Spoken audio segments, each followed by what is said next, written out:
विक्री पडणारा उताराचा प्रश्न असेल, ऊस वेळेवरती जाण्याचा प्रश्न असेल, अनेक गोष्टी या निमित्ताने ह्या मतदारसंघामध्ये आज प्रश्न त्याच्यावरती आपल्याला समोर दिसतोय.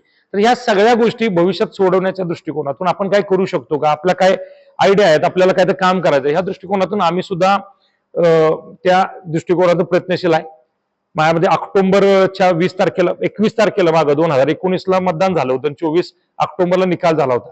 त्याच तारखा गृहीत धरल्या तर अगदी 3-4 महिन्यावरती ह्या सगळ्या निवडणुका येऊन आता थांबलेल्या आहेत.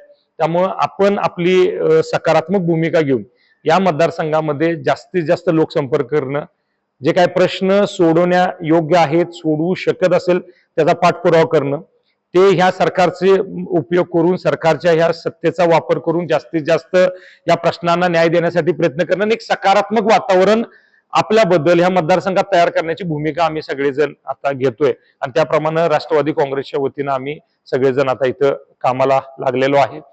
येत्या काळामध्ये वेळोवेळी तुमचं सहकार्य लागणार आहे.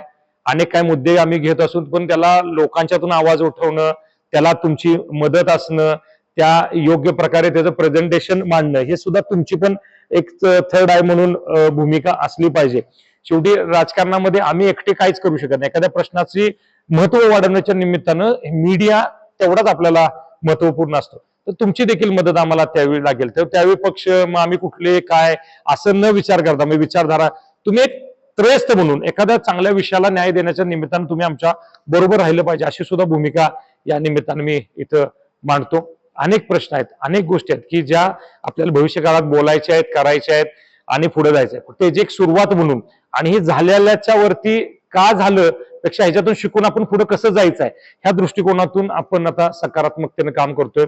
संघटनाच्या बळकटी संदर्भात असेल, काय कार्यकर्ते या निमित्तानं वेगळ्या विचारधारेमध्ये त्यांच्या सोयीनं काय काम करायचा त्यांनी प्रयत्न केला, त्यांना पुन्हा मूळ पदावरती आणणं, त्यांना आपल्या बरोबर घेणं, त्यांच्या मनामध्ये काय असेल. मगाशी सुरुवातीला मी काय सांगितलं गोष्टी की काय जातीपातीचं राजकारण झालं, काय धर्माचं राजकारण झालं, काही नाही का काहींच्या उद्योग व्यवसायात अडचण निर्माण झाल्या, त्यामुळे काही समाजाने तसे निर्णय घेतले, नाही बाबा आम्हाला ह्या इथून त्रास झालेला आहे, आम्हाला त्या प्रश्नाला उकल मिळाला नाही, आम्हाला तो प्रश्न आमचा संपला नाही म्हणून काय भूमिका घेतली. ह्याचा अर्थ काय ते लोक आपल्याला सोडून जातात असं नाही, परंतु आमची पण अशी भूमिका आहे की जे असे प्रश्न खरं तर अगोदरच आम्ही सगळ्यांनी विचार करून महायुतीमध्ये आम्ही काम करणार, सगळ्याच घटक पक्षांनी एकत्रित येऊन असे काही जे प्रश्न होते जे आमच्या कानावरती येत होते किंवा आम्हाला समजत होते, काही गोष्टी आमच्याला दिसत होत्या, तर त्या सोडवायचा प्रयत्न केला असता तर आजचा निकाल वेगळा लागला असता.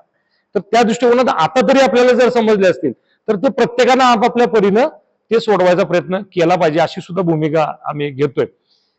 उद्या भविष्याच्या राजकारणामध्ये एक विचारधारा म्हणून, एक पक्षाचं धोरण म्हणून हा मतदारसंघ, मागं पण मी सांगितलं, हा मतदारसंघ ह्या राष्ट्रवादी काँग्रेसला मिळावा, राष्ट्रवादी काँग्रेसचं इथं उमेदवारी आम्हाला मिळावी आणि अगदी प्रामाणिकपणे प्रयत्न करून इथं चांगलं काम आपल्याला भविष्य काळात करता यावं लोकप्रतिनिधी म्हणून, ही भूमिका आमची आज सुद्धा आहे आणि ती भूमिका घेऊन इथून पुढच्या काळामध्ये आम्ही काम करतोय. एवढंच सांगण्यासाठी खरं तर आज मी तुम्हाला सगळ्यांना बोलवलं होतं. हे सगळं आता बोलतोय, हे सगळं ऑफिशियली बोललो. आता हे झाल्यानंतर आपण अनऑफिशियली काही चर्चा करायची असेल तर जरूर आपण अनेक मुद्द्यावरती इथं चर्चा करूया. आपण पाहिलं असेल की सगळे मातब्बर एका बाजूला आहेत. मी खरं तर परवा दिवशी आमचे मित्र वैभवदादा पाटलांची प्रेस ऐकली, आपल्या बरोबर सगळ्याबरोबर अनौपचारिक गप्पा मारत असताना ते बोलले की मी या ठिकाणी निवडणुकीला लढणार आहे, इच्छुक आहे, मी काही करून लढणार आहे. मला खरं तर त्यांना सल्ला द्यायचा आहे की ज्या वेळेला महायुती आणि महाविकास आघाडी होत असते त्यावेळेला तिथला जो स्टँडिंग आमदार असतो त्या स्टँडिंग आमदारला ती जागा सुटते, हे साधं आणि सोपं करीत आहे. आणि त्यामुळं या ठिकाणी ही जागा शिंदे गटाला जाणार, यात काय ज्योतिषानं सांगायची गरज नाही. ही जागा महायुतीमध्ये शिंदे गटाला जाणार हे ज्योतिषानं सांगायची गरज नाही.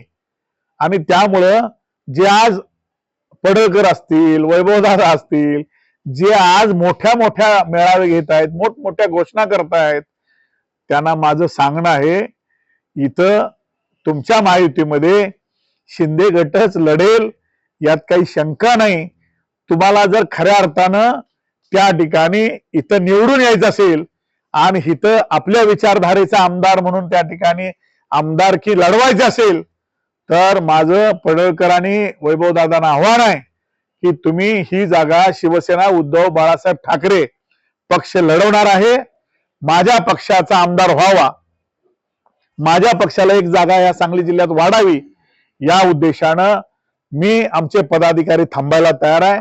शेवटी मी पक्षाच्या विचारधारेचा कार्यकर्ता आहे, पक्षाला मानणारा कार्यकर्ता आहे. मी त्यांना जाहीर खुलं त्या ठिकाणी ऑफर देतो, विनंती करतो की शिवसेना उद्धव बाळासाहेब ठाकरे पक्षात या. कदाचित वैभवदादांना वाटत असेल की ज्या स्टेजला विशाल पाटील आणि विश्वजित कदमांनी निवडणूक वर हेलपाटे घालून घालून घालून वातावरण लोकांच्या तयार केलं आणि सहानुभूतीची लाट मिळवली, कदाचित तीच सहानुभूतीची लाट मिळवायचा वैभवदादांचा प्रयत्न असेल. पण असं काही होणार नाही. सगळ्या जिल्ह्यात मतदारसंघातल्या लोकांना माहित आहे की हा मतदारसंघ कुणाला सुटणार आहे. कृपया आपण सहानुभूतीच्या पाठीमागे लागू नका.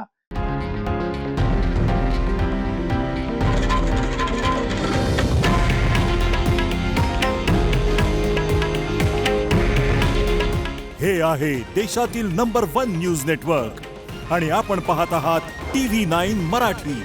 काळजी तुमची, हित महाराष्ट्राचं.